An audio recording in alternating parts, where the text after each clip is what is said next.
ভাবে নারীদের কোনো অধিকার ছিল না।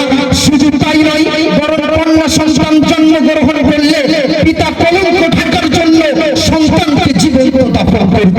ইসলাম নারীকে যে মর্যাদা দিয়েছে পৃথিবীর অন্য কোনো ধর্ম তা দিতে পারে। লক্ষ্য করুন, ইসলামের বার্তাবাহক এই চ্যানেলে নিত্য নতুন ওয়াজ নসিহত পেতে চ্যানেলটাকে সাবস্ক্রাইব করে পাশে বেল আইকনটি বাজিয়ে দিন।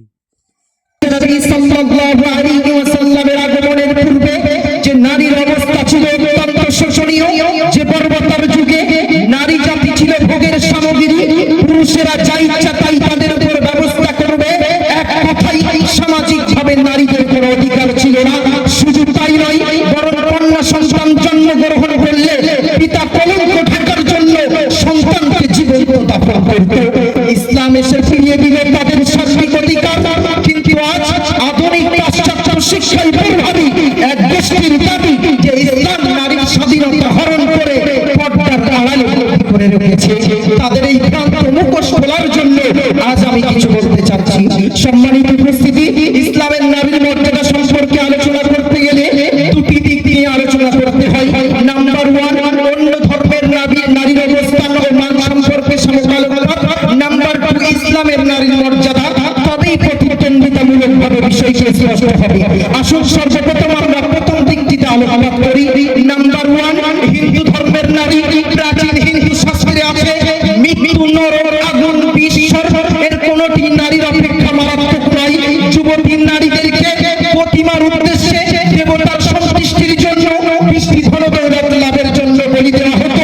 স্বামীর মৃত্যুর সাথে সাথে স্ত্রীর সহ মৃত্যুবরণ বা সতীদাহ প্রথা পালন করা এবং নারীকে সকল পাপ, অন্যায় ও অপবিত্রতার উৎস বলে ঘৃণা করা হতো। শুধু তাই নয়, বরং নারীকে প্রকাশ্যভাবে বাজারে কেনাবেচা করা হতো। এই ছিল পূর্বে হিন্দু সমাজের নারীর অবস্থা। নাম্বার টু, ইহুদি সমাজের নারী। ইহুদি সমাজেও নারীর অবস্থা ছিল অত্যন্ত মারাত্মক। স্ত্রীর হায়েস বাড়ি শরাব শুরু হলে তাদের স্বামীরা ঘর হতে বার করে দিত। নারীকে পরিত্যক্ত সামগ্রীর ন্যায় ব্যবহার করা হতো। সন্তান পোষাক লালন পালন ছাড়া দ্বিতীয় কোনো অধিকার ছিল না। শুধু তাই নয়, বিবাহের পরে স্বামীর কাছে যাওয়ার পূর্বে বাধ্যতামূলক তাকে সম্রাটের সঙ্গে প্রথম রাত্রি নিবাসন করতে হতো। এই ছিল ইহুদি সমাজের নারীর অবস্থা। নাম্বার থ্রি, খ্রিস্টান ধর্মের নারী। খ্রিস্টানরা তো নারীকে চরম লাঞ্ছনার নিম্নে স্তরে নিমজ্জিত করেছে। পাদ্রীদের মতে নারী হচ্ছে শয়তানের প্রবেশের স্থল, তারা আল্লাহর মান মর্যাদার প্রতিবন্ধক। নারী হচ্ছে পুরুষের মনে উদ্বেগকারিণী।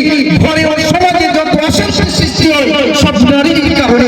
সভ্যতার ধ্বজাধারী ইংরেজদের দেশে 1805 সাল পর্যন্ত আইন ছিল নারী তার স্ত্রী, পুরুষ তার স্ত্রীকে বিক্রি করবে, নারী পৈতৃক সম্পত্তি পাবে না। মোট কথা, নারী ছিল খেলার পুতুল, রূপের দাস। নারীকে যা ইচ্ছা তাই ব্যবহার করা হতো। তাদের ছিল না কোনো অধিকার, ছিল না কোনো নৈতিক ক্ষমতা। সম্মানিত উপস্থিতি, এবার ইসলামের নারীর মর্যাদার প্রতি দৃষ্টি আকর্ষণ করুন। ইসলাম নারীকে সর্ব অধিকারে ভূষিত করেছে, মাতৃত্বের গৌরবময় মেয়ারে উচ্চস্থানে অধিষ্ঠিত করেছে। পবিত্র কুরআনে কারিমে নারীর মর্যাদা দিতে গিয়ে একটি সূরা নামকৃত করা হয়েছে, সূরাতুন নিসা। সম্মানিত উপস্থিতি, ইসলাম নারীকে সর্ব অধিকারে ভূষিত করেছে। তার দৃষ্টান্ত দেখুন। নাম্বার ওয়ান, মানবাধিকার। যে পরবর্তী যুগে নারীকে জীবন্ত দাফন করত, ইসলাম তার মানব জীবনকে ফিরিয়ে দিল। এ মর্মে কুরআনের ভাষ্য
ইসলাম যেমন ভাবে নারীর সামাজিক মানবিক পারিবারিক অর্থনৈতিক ক্ষমতা দিয়েছে তেমনি শিক্ষাগত স্বাধীনতা দিয়েছে।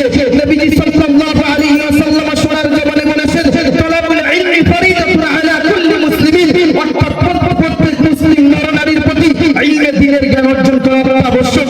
নাম্বার 6 সামাজিক অধিকার। ইসলাম নারীর সামাজিক অধিকার সংরক্ষিত করেছে।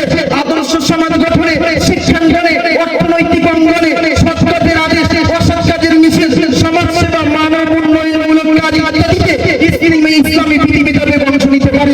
সামাজিক বিচার আচারে তাদের সাক্ষী গ্রহণযোগ্য। কোরআন জানিয়ে দিলেন ফাইল্লাম ইয়াকুনা রাজুলাইনি ফারজুলুন ওয়া ইমরাআতান, অর্থাৎ যদি দুইজন পুরুষ না হয় তাহলে একজন পুরুষ ও একজন নারী হতে হবে। নাম্বার 7 স্বামী নির্বাচনের অধিকার। নারীর জীবনে বৃহত্তম সময় হলো দাম্পত্য জীবন। তাই তার ইচ্ছার বিরুদ্ধে যদি একজন চৈতন্যহীন মদ্যপ লম্পট অশান্তশিষ্ট পুরুষের সাথে বিবাহ দেওয়া হয় তাহলে শান্তির পরিবারে দাম্পত্য জীবনে নেমে আসবে দুঃখ, দুর্দশা ও অশান্তির জগৎ পাথর, জীবন হবে বিস্ময়। তাই তো বিশ্বনবী সাল্লাল্লাহু আলাইহি ওয়াসাল্লাম বলেছেন কোন অভিভাবকের পক্ষে বয়স্কা মেয়ের ব্যক্তিগত ব্যাপারে হস্তক্ষেপ করার কোনো অধিকার নেই। পিতা বাধ্যতামূলক তাকে বিবাহ দিলে ইসলাম তাকে খেয়াল দিয়েছে, অর্থাৎ উক্ত বিবাহ বন্ধনে আবদ্ধ থাকা ও না থাকার অধিকার দিয়েছে। বিশ্বনবী সাল্লাল্লাহু আলাইহি ওয়াসাল্লাম নারীর মর্যাদাকে সর্বোচ্চ করতে জানিয়ে দিলেন আদ-দুনিয়া কুল্লুহা মাতা ওয়া খায়রু মাতা'আদ দুনিয়া আল মারআতু সালিহা, অর্থাৎ দুনিয়া হলো একটি সম্পদ আর এই সম্পদের মধ্যে শ্রেষ্ঠ সম্পদ হলো একজন সতী সাথী নারী।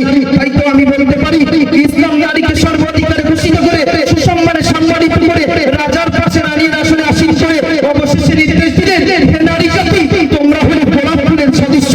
গোলাপ ফুলের সুগন্ধে সুগন্ধিত হয়ে মানব মন যেমন গোলাপ ফুলকে তুলতে চায়, ধরতে চায়, পাশে রাখতে চায়, আপন করে পেতে চায়, ঠিক তোমরাও। সুতরাং তোমরা গোলাপ ফুলের পাপড়িতে আবদ্ধ হয়ে থাকো, বার হয়ে না। তাই তো আজ এই অনুষ্ঠানে আমি শেষ লগ্নে দীপ্ত কণ্ঠে বলতে পারি পৃথিবীর বুকে সর্বপ্রথম যে ধর্ম নারীর অধিকার ফিরিয়ে দেওয়ার দাওয়া এবং তা বাস্তবায়ন করে দেখালো তাহলে একমাত্র ইসলাম, ইসলাম, ইসলাম। তাই তো গভীর কণ্ঠে বলি ইসলামের শান্তির বাণী মধুর কণ্ঠে বলো, ইসলামের শান্তির বাণী মধুর কণ্ঠে বলো, সব ভেদাভেদ মিলে গিয়ে মিলেমিশে চলো। ইসলাম সদা শান্তি চাই, চাই না সন্ত্রাস, কল্যাণ চাই সবার করে, করে না সর্বনাশ।